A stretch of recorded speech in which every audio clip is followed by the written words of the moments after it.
Писатель всегда был больше, чем просто автор строк. Он голос своего времени, он хранитель памяти народа, он тот, кто чувствует боль и радость раньше других и находит для них слова. Сегодня люди, которые продолжают писать, во многом становятся героями нашего времени. В мире быстрых новостей и коротких сообщений они выбирают сложный путь вдумчивого слова и честного разговора с читателем. В современном мире, когда интернет захватил всю территорию человеческого свободного времени, у писателя современного очень тяжелая миссия. Ему нужно вернуть человека к духовности. Когда сегодня очень модно вести блоги, заниматься какой-то инфографикой, инфовидео и так далее, и вся аудитория подсела именно на эту интернет-площадку, очень трудно писателю вернуть человека к чтению. А чтение, как самый изящный вид отдыха, он уже давно занимает уже не первые места, и мы это знаем. Во все эпохи писатель шел впереди, освещая путь мыслью, поддерживая словом, сохраняя правду. Когда было трудно, он говорил о надежде. Когда мир менялся, он помогал понять перемены. Когда молчали другие, он писал. Многие из них признаются, писать – это не выбор профессии, а внутренняя потребность. Они пишут не потому, что так нужно, а потому, что по-другому просто не могут. Раньше как было? Раньше писатель издавался, он публиковался, он получал за это гонорар. Я вообще-то считаю, что современный писатель, он какой-то, сказать, если чеченским нашим языком, турполковый. Почему? Потому что он сегодня ничего не получает. Он пишет, потому что он не может писать. Потому что я всегда говорю, писательство – это болезнь. Болезнь тяжелая, неизлечимая, энергозатратная. Но при этом очень красивая болезнь. И, пожалуй, особенно трепетно слово звучит там, где оно передается из поколения в поколение, как семейная реликвия, как дыхание родной земли. Нам, конечно же, очень важно сохранить язык, культуру, традиции, историю. У нас такая богатая история, что нам вообще в поисках каких-то, я не знаю, тем, сюжетов, вдохновения нам никуда не надо идти. Нам просто нужно оглянуться немножко назад, и там столько всего, просто это надо писателю, нужно конкретно заняться именно вот этими важными для нас задачами. Литература – это не просто искусство и не только книги. Это сложная наука, пропитанная историей, культурой, философией и человеческими судьбами. В каждом произведении отражение времени, мыслей общества и внутреннего мира автора. В жизни не хватит, чтобы изучить эту литературу, как науку я имею в виду. Как читать, как рассуждать, как анализировать, как вообще понимать авторский почерк. У каждого автора свой почерк. И вот эта символика, там же очень много чего, вот эти тропы. Человек, который пишет и пишет серьезно, он же понимает, что есть художественные средства выразительности. Их очень много. То есть человек же, который серьезно занимается литературой, пишет, используя все эти тропы. Без этих троп это как бы рассказ какого-то обывателя. Инга Хаяури уверена, что любовь к книгам закладывается с детства. Своими произведениями она стремится привить маленьким читателям интерес к чтению, сделать его увлекательным и естественным процессом, который остается с ними на всю жизнь. Сегодняшняя наша обстановка в детской литературе была очень плачевная. Очень мало книг для детей. Читателя нужно растить с малых лет. И вот когда я увидела, что с этим у нас серьезная проблема, и пришла в голову идея заняться немножко детской литературой. Но от того, что в голову пришла идея, она как бы тоже не реализуется, ее над ней нужно работать.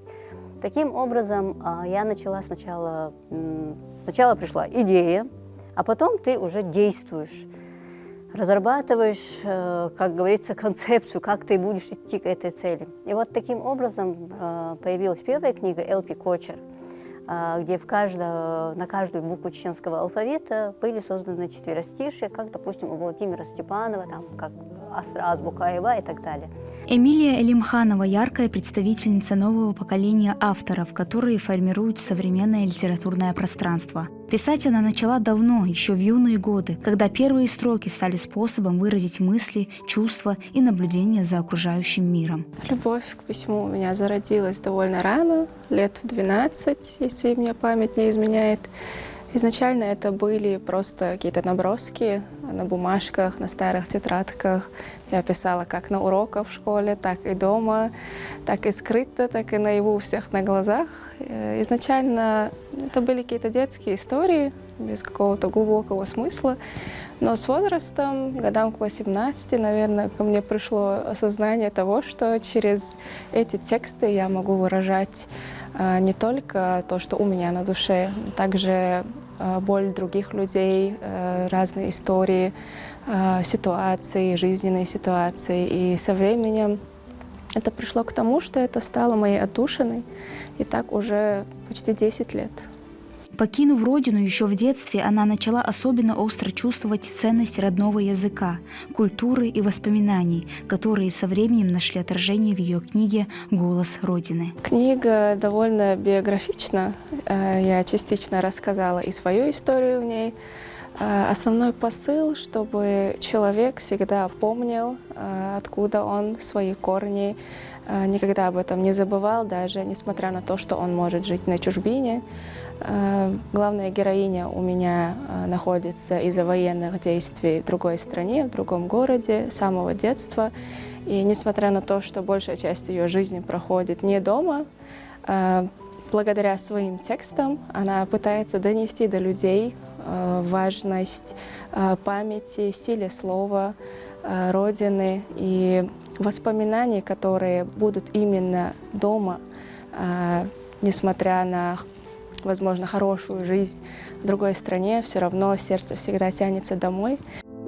Сегодня шел снег, белый, как мука, которую бабушка сыпала в миску. Но он не такой, как дома. Он холодный и чужой. У нас снег был легким и мягким, когда я его трогала руками.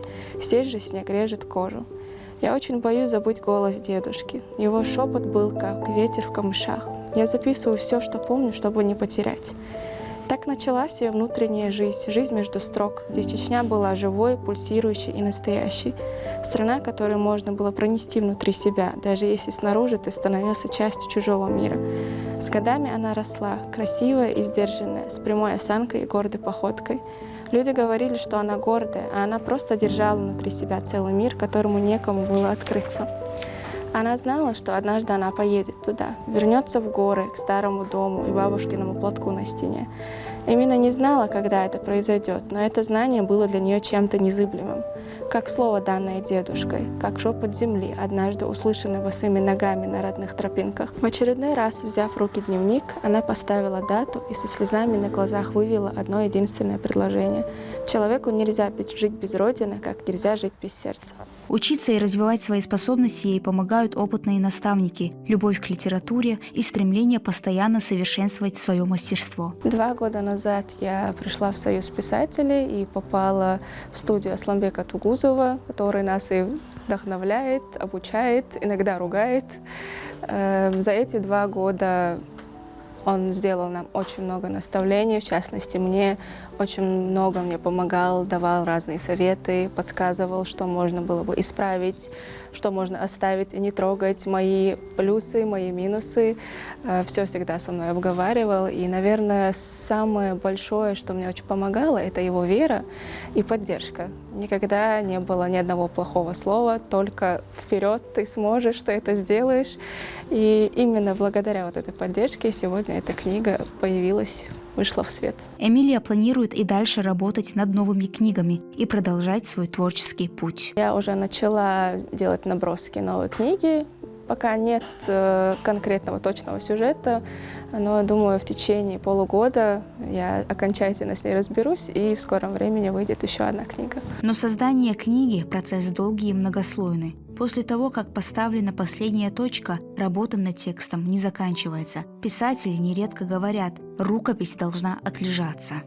месяц, может быть, чуть меньше, может быть, чуть больше. А пусть он лежит, потому что когда ты к нему возвращаешься, ты уже начинаешь видеть какие-то дефекты, ты уже видишь уже какие-то мелочи, которые не были заметны в момент создания. Когда автор работает над произведением, он словно оказывается в особом состоянии. В этот момент писатель полностью погружен в созданный им мир. Мысли, чувства и события героев становятся частью его внутреннего состояния. Это совершенно другое состояние, когда к тебе приходят в голову какие-то образы, метафоры, какие-то сочетания, которые в обычном состоянии их не бывает, потому что, может быть, человек занят и другими мыслями.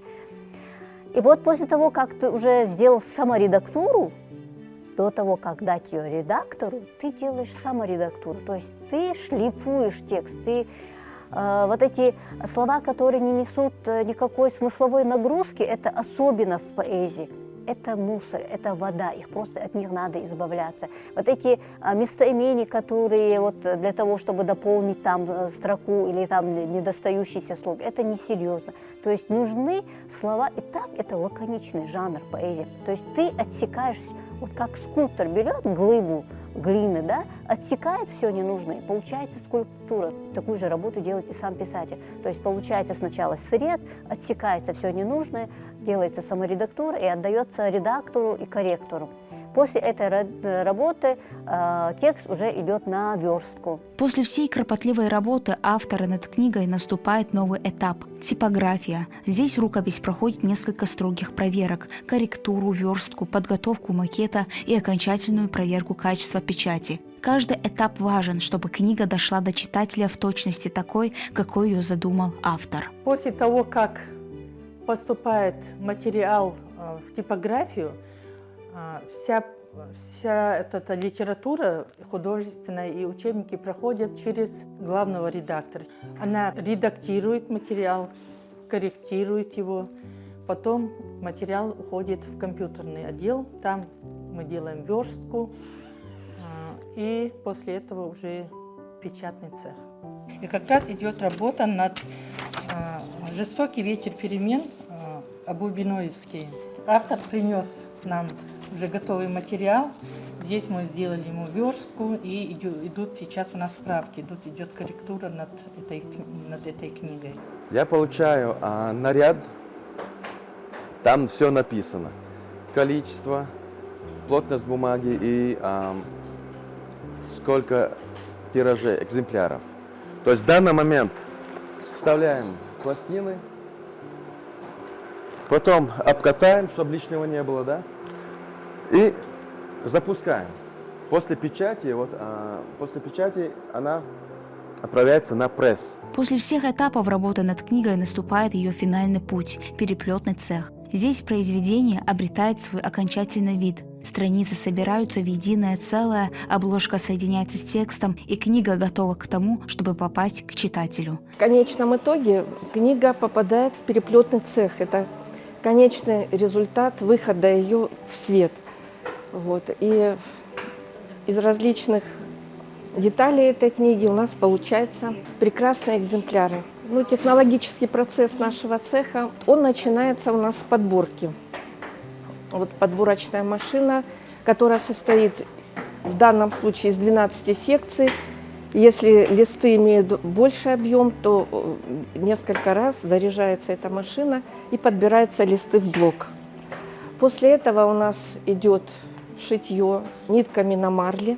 Вот представлены две вот эти машины, которые уже соединяют эти листы, и уже проясняется у нас эскиз нашей книги. Дальше у нас идет вот такая машина, она называется зиглах, то есть там уже более плотно соединяются листы, делается окантовка уже этого блока и поступает на трехножевую резальную машину. Согласно параметров резчик настраивает этот размер и уже подается для резки. Вот она одновременно, этот нож режет с 3 сторон. Итак, путь книги от идеи автора до читателя – это долгий и сложный процесс. От первых строк на бумаге, через кропотливую работу писателя, отслеживание рукописи, печать и переплет, каждое произведение проходит свой уникальный путь. Но самое главное, книги продолжают жить в сердцах людей. Они вдохновляют, учат, заставляют думать и чувствовать. И пока есть авторы, готовые делиться своими историями, и читатели, готовые их принимать, литература будет оставаться живой, важной частью нашей культуры.